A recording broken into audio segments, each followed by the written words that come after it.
our live aspect is a completely different layer than the album itself. I think they go hand in hand, but they also can stand on their own. So I like having that aspect to ours.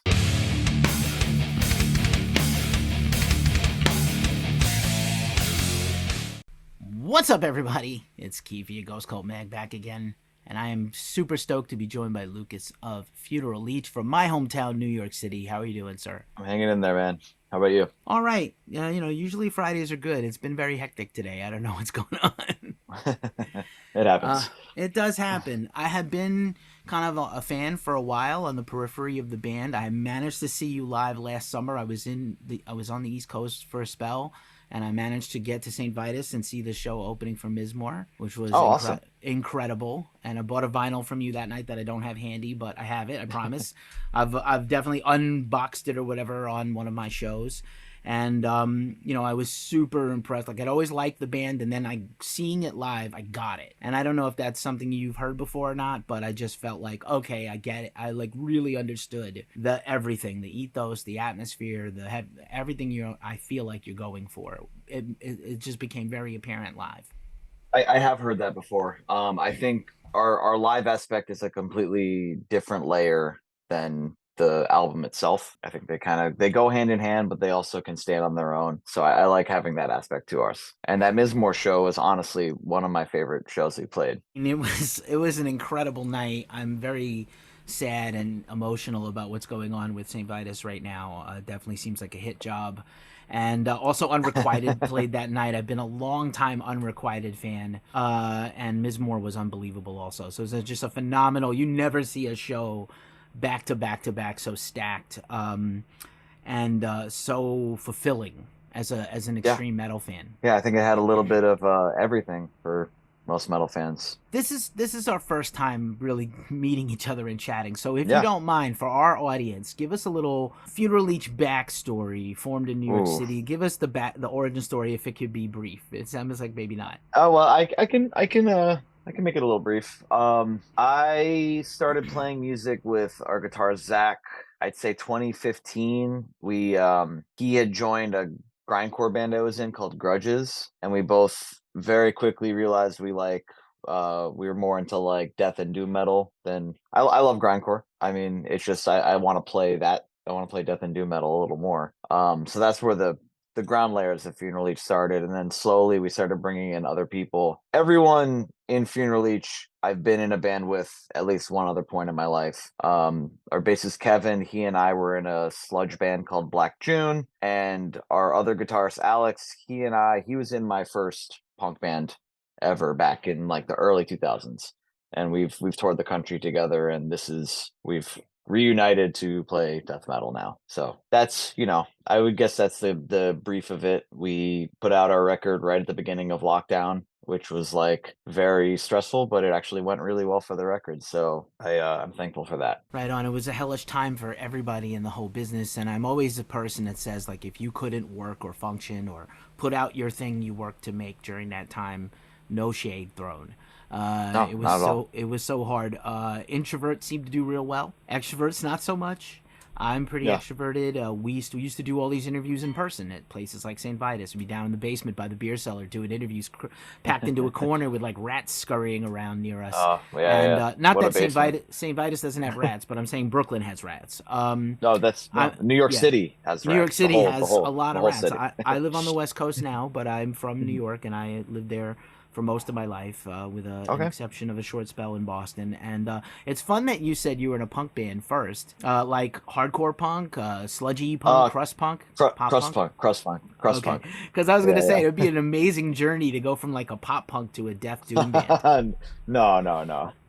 we were a crust punk band, and I feel like crust punk gets influence from a lot of metal, so it only made sense that this was how the timeline went in my mind, at least. That's not I've heard that before, and that's also the journey of a lot of bands. And it's fun that you also said, I feel like death metal is still a good umbrella term for everything.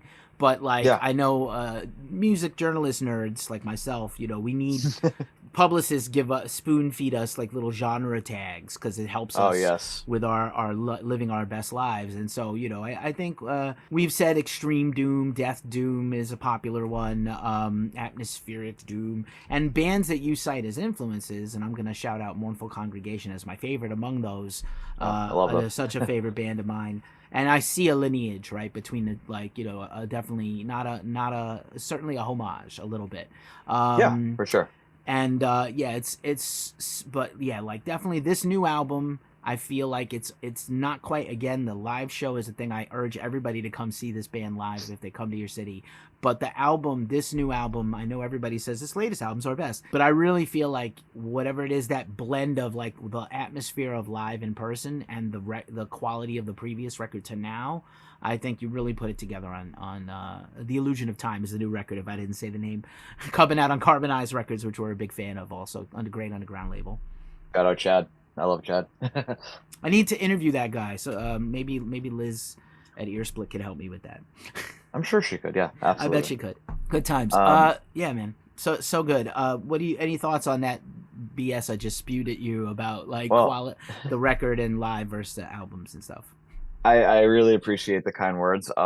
It's nice to know we put a lot of work into this record. We basically started when it became very clear that nothing was going to be happening for a little bit. We just started writing. And like a lot of these songs were finished probably like in 2022, and we were just like we took our time with this one and like almost set out like a I don't even know how to put it, like, you know, the just like a diagram of like what we wanted from the record, like almost like a crazy person, like all these little like bits of stuff that we wanted and just like accumulating it all together. I had some pretty grand ideas for it that actually like ended up coming true. Like if you've heard the album, so I don't know if you realize the guest vocalist on the end of the record is Dino from Dystopia, Sunder, and Dead Form.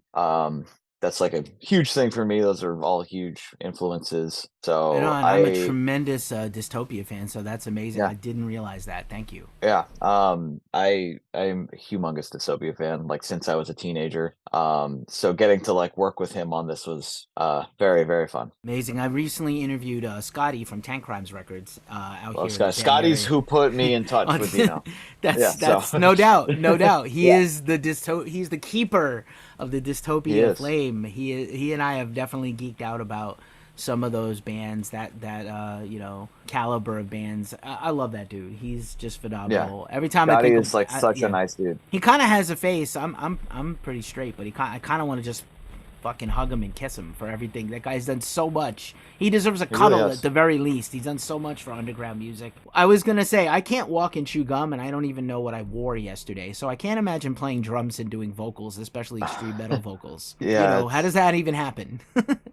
so going back to that first punk band I was in, I did drums and vocals for that. It wasn't just straight lead vocals for that, but it was me and our guitarist went back and forth. So that's kind of where I started it. And obviously I got the idea from Dino from Dystopia. He does it. Chris Reifert, Autopsy. I could, you know, I'm sure there's others, but those are the two huge ones for me. And I just kind of kept with it, and it's almost just like second nature for me now. With some of these new songs, some of them we had never practiced with vocals, so practicing that with vocals now is like a whole new challenge, but it's worked out. It's fine. You are not playing simple drum patterns. Maybe you did in the punk band, because crust punk's just, you know, like very fast, you know, fast paced, you know, stuff without maybe less nuance on purpose. But this Right. record has very complex drumming and actually a couple of up tempo jams that are like very rhythmic and tribal kind of patterns and things. And you're doing vocals. It's like super impressive, dude. Like, I don't know how you do it. Thank you, thank you. Thank you. I appreciate that. And your vocals are outstanding. Like, that goes without saying, because they have been, and they were that night, like live. It's so heavy, man. It's like earth moving, tectonic shift heavy, like super heavy, and Um, it just matches the music beautifully. Yeah. Thank you. Yeah. I 9 times out of 10 when we're up there, I can't even hear what's going on. Like I have to just like really, really, really pay attention. So I'm glad it comes off like that. I'm glad it sounds like that. Again, I know this is gonna sound wonky. Again, I love St. Vitus. It was my home away from home for the 5 years I lived back in Brooklyn for a minute before I moved out here. And I did karaoke one night up there, and I couldn't hear anything. I won the metal karaoke, but I couldn't hear myself. And I was like, how does anyone play up here? It's like being inside of a hamper with a bunch of towels. But I'm sure and I know they've upgraded the club. So hopefully if and when it comes back strong. But like, yeah, I couldn't hear anything. I was like, I'm lucky I had the words, because I don't know where I am in the song. They have one of my favorite sound systems. I know it's when you're up on stage, it does tend to become like a wall of sound, but like watching a band, it always sounds so good there. It really, to me, it's probably my second favorite sound system, compared to like CBGB's always had a crazy good sound system. It like baffled me for like a place falling apart like that had like the best sound system. Me too. Yeah, CB's was weird. It was a weird anomaly. I love that. I'm so happy I got to be I've got to go there as much as I did. Yeah, same. I played there many times. We did audition night a bunch of times, and then we were headliners a couple of times, or openers for bigger bands. I definitely awesome. I was even chubbier than I am now, plus like 100 pounds of hair, and I definitely once or twice almost put my foot through the stage. I used to joke that if you pissed at CBGB's, you're probably immune to COVID. It's 100% true. That's a very grimy bathroom. And then I saw so many just unbelievable, like now it doesn't even seem real, but I saw so many unbelievable shows there. And I think my last one, because I moved away at the end before it closed, so my last show there was probably one of the We're Trying to Save CB's shows that was like probably Life of Agony in 2005. Okay. Yeah. And my close friends in Desolate, the New York hardcore metal band. So yeah, like it's been gone a while. It sucks. Yeah. But yeah, man. So your band, like new album. Before I dive into the track by track with you, I also want to shout out this amazing artwork. There's a lot of great artwork in extreme metal, but like there's rarely something you see that you can say, okay, I have never seen this before. You always, it's skulls, it's dark, it's black on black, it's gray on black, it's half tones, it's grimy, it's macabre, but this is like very unique as a piece of art. Let's talk a little bit about the artwork. Well, first and foremost, the Karmazid who did it, he's who we've been working with. He did our first album artwork and like so many different shirt designs for us and stuff. I feel terrible because I feel like I almost gave him a brain aneurysm with the idea for this album artwork. We went through so many different variations of it before we like became a solid idea and like started to like shape up to what it is now.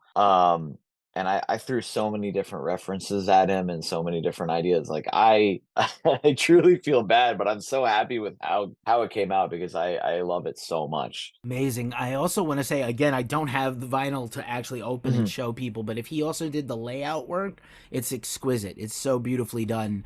As a big vinyl nerd, I have a vinyl podcast. And I'm a big collector of things, and I love when something is meticulously done and nicely laid out and stuff. So it's the vinyl. I'm sure the vinyl for the new record will also be stellar. Yeah, the vinyl for the new record is gonna have a 16-page LP size booklet that I like meticulous. I like hand wrote a lot of the lyrics and stuff. I don't know if you can tell behind me. I'm a record nerd, and I really it's coming. I was gonna ask some final questions about records and maybe comic books. I see also. So we'll see. Yeah, I have some comic books here, but I don't know if I have a ton of like flyers and stuff up there too. It's sick. My apartment has been referred to as like a museum because my father he moved here in like 70 and he was going to CBGB's all the time, and I got like a ton of old flyers from him, and so I have like mountains of shit here. Feel like being a metalhead kind of turns you into a hoarder. It shouldn't. Yeah, but it does. It definitely does. We're not a lot of dudes with houses and storage. We really are just apartment dwelling, cave dwelling men, and she and them person beasts, and we collect a lot of stuff. Stuff. So let's jam on this track by track because I'm really excited to get some feedback from you about this record. Sure. Also, the album opens with a nice ellipsis ... and the sky wept. So, and the sky wept is a basically, I want to say a sequel, but like it's basically the follow up to the last song on Death Meditation, I Am the Cosmos. The ending lyrics of I Am the Cosmos is there are no more stars in my sky as I fade into empty night. And the Sky Wept opens up with this empty night has opened my eyes. So it's basically just the same person from that song. It's now they're moving forward and it's what they're struggling with now and what their like visions of horror and what they're experiencing now. Awesome. Thank you for unpacking that. It's a great Yeah. opener. And again, just like sets the mood for the entire record to follow. The current single is the second track, Ceaseless Wheel of Becoming. Ceaseless Wheel of Becoming came to me more as a an idea of this. It's like even the art for it is the traditional Tibetan wheel of life, but the most fucked up version of it possible because life is truly fucked up and the wheel just keeps turning no matter what. It just keeps turning. You could die, your friend could die, anyone could die in your life. The wheel keeps turning. It doesn't stop. It doesn't stop for anyone. It never will. And even long after you're gone, it'll just keep turning. And that's just the lyrics to Ceaseless Wheel of Becoming. There's a lot of repeating the words turning again and again again. Just a lot of repetitive to also insinuate that. Interesting. I had thought that it might be a bit of Jungian or Nietzschean, eternal return stuff, like perpetuating because the time and the album title Mhm. and stuff like that. So I wasn't far off. I'm glad. Yeah. Not too far off. Yeah, it's kind of hopeless, but make use of this. Make use of the time you have here by making loud, uncomfortable music for people with few friends. Um, We're doing our best. do your best. That's all you can do with the time you have. Yeah. The third track is Penance. Penance is one of my favorite ones on the track. It was written more for my father.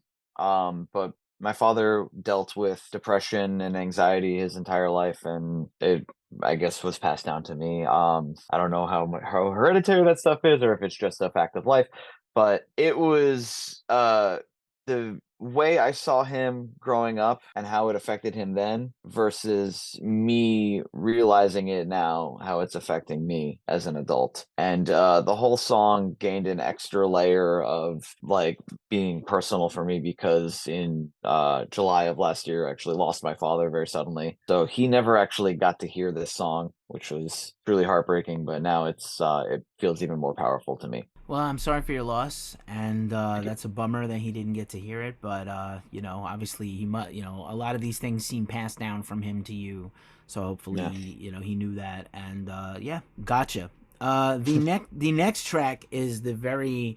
I love this name, this sort of portamento, Chronofiction. Yes. Chronofiction, basically, to me, was just the idea of being crucified to a clock, basically living your life by time and just how time eats away at your mind and just becoming so obsessed over time that you're just killing yourself for it. Just it's the whole vision, the artwork for it. It's just a guy crucified to a sundial. It's very gruesome. It's just pretty straightforward, like a lot of imagery of like being crucified and dealing like basically being a slave to time. Again, these are topics that are very very close to me. Even the Yeah. difficult ones, there just seem to be a theme for me. Maybe that's why the album is hitting with me so well, No. or so much. But yeah, when Mhm. anything that's relatable, I get it. Like I'm in there. And then the closer is just epic. The Tower, right? Yeah. The Tower is my favorite song we've ever written. The lyrics for some of the lyrics were written a very long time ago at a very, very incredibly hard time in my life. And then I revisited it later with Funeral Leech. It was written for another band and never happened. And I revisited it with Funeral Leech, revised it a lot and just kind of switched it around and now it's basically telling the visions of being on the edge of the world and basically ready to jump off of it, ready to just either disappear completely, start anew. Honestly, however, the listener or reader takes it. But this is the one with Dino on it, and he even helped me like rewrite some of the lyrics, which is just crazy to me. But yeah, it came together, and it really feels like it's my favorite thing we've ever done. It's honestly my favorite thing I've ever done as a musician. And I think it was definitely too special to make it like a single or anything. I think you have to hear the whole record to truly understand it. Yeah. Yeah, right on. It does feel like I don't want to presume that it was a concept record in plain terms, because a lot of things can tie an album together musically, Yeah. lyrically, or just unintentionally, and then you hear it back and it's like, oh, it kind of all makes sense together. But I did feel Right. like, yeah, there was this, obviously this theme, this thread, and yeah, it's a great story about getting that lyrical assist too. That's amazing. You guys deserve, like, I like that kind of exchange of respect. And again, I feel like as kind of, you've been at this a while, but I feel like the band is very well making a name for itself now. Oh, well, thank you. Yeah, man. Just thanks for unpacking all that. I appreciate it. It's a lot to get through, Of course. and appreciate it. So let's talk about this giant wall of vinyl behind you. What kind of vinyl collector Oh. are you? Do you collect like old presses? Do you just buy stuff to have? Are you a completist? I feel like there's different little categories of vinyl collectors. Which one are you? I'm very much like an original pressing guy. I always have been. I've been collecting since I was like 11 or 12. My father had a huge wall of vinyl. I got a lot of stuff from that. I found out about a lot of bands from that. Yeah, I kind of obsess over getting the original copies of stuff. I do like to complete, bands like discographies if possible. A lot of times it's not really feasible in this day and age. A lot of stuff is very, very expensive. But yeah, I do buy new stuff. I keep up with like new releases and stuff, and I prefer it on vinyl.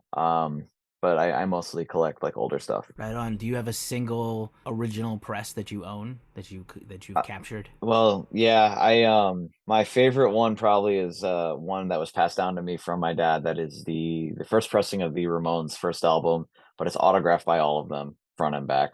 I might have to have a second. Hold on a minute. Oh my god, I'm such a big Ramones fan. I don't have my flag Oh, up anymore, but I had the big Ramones yeah, flag behind my bed for the longest time, and there's a lot of Ramones stuff in this apartment.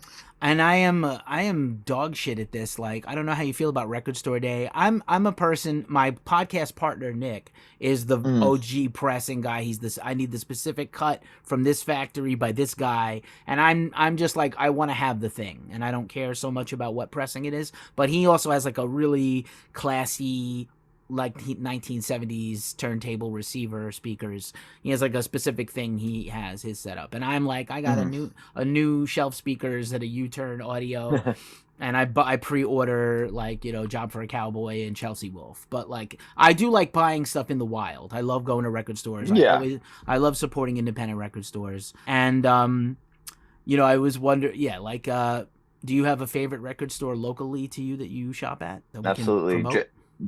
Generation Records is Love Generation, yeah, man. the OG, the OG. It's my favorite record store in the city. I've been going there since I was like 12. Same. The guy who's working the counter when I was 12 is the owner now, and it's Mark is one of the coolest people. I want to He's get that. always getting great stuff. I want to steal that giant Kiss Destroyer poster. Not for any reason, just takes me back to being like 4 years old. Yeah, I love Generation Records. I used to haunt that place. I used to go to Bleecker Yeah. Bob's a lot. In the CD times, I went to Disco Rama, which is also long gone. So it's like Tower Records. I was there every week. Yeah. It's fun. As a music buyer from New York, we were spoiled with a bunch of choice, like overburdened with choices. 13 records, Norman Sound and Vision. Okay, that goes Yeah. on. And that's just in Manhattan. That's not counting the rest of the boroughs. Yeah, man, that's cool. Just out of curiosity, do you have an absolute favorite band or record ever that you have the complete discography of? Ooh. I mean, I could go with Dystopia. I have every single pressing, I think, of that they've done. I have several test presses. Yeah, I got a lot of Dystopia stuff. I have all the Asunder stuff. I got a lot of Neurosis stuff too. Neurosis is one of my favorites. And I do collect a lot of Smiths and Morrissey stuff too. I have all that stuff. All the Death Doom guys are secret emos. They love the post punk and the goth, man. And I was alluding to Record Store Day earlier. I love Record Store Day, but I'm a huge chump for Record Store Day reissues of things. So like, they've been putting out like live Ramones stuff. There's a demos Mhm. thing. I'm not that interested in the unfinished things, but Right, right. if you're a completist, you are. So like I say every year, oh, I'm not gonna get this year's Ramones record store day thing, and then I'm at the store and I'm like, God damn it, okay, fine. Damn it! I was lucky enough to see them a few times, and I wish I'd seen them more. But yeah, man, that's great. But I'll put on my NPR voice and say, for those looking for dystopia represses and test presses, please see tankcrimes.com. Anyway, Tell him Lucas sent you. that's it. I will, man. I will. Listen, man, it's been amazing getting to meet you and hear your story. And thank you so much for sharing all this stuff about the new album, Yeah. The Illusion of Time. I'm so stoked for you. I'm very excited for whatever you have coming up, any kind of tours you guys can get on. Either we will catch you somewhere on the East Coast. If there's a record release show, I'll send one of my New York correspondents out. Or if you get out here, out West, I'll definitely come see you and say hi. We're playing Bakersfield in June, I think. I don't know how close Bakersfield is to you, but I'm closer to San Francisco than LA, so I'm in San Francisco. fair enough. So Bakersfield's Okay. a stretch, but we It's have a some stretch, but LA-ish people, so you never know. Maybe we can send somebody out. sounds good. All right, hey man, thank you so much for hanging out with Ghost Cult. Yeah. Best of luck with the record, and thanks so much. Thank you. Thanks for having me.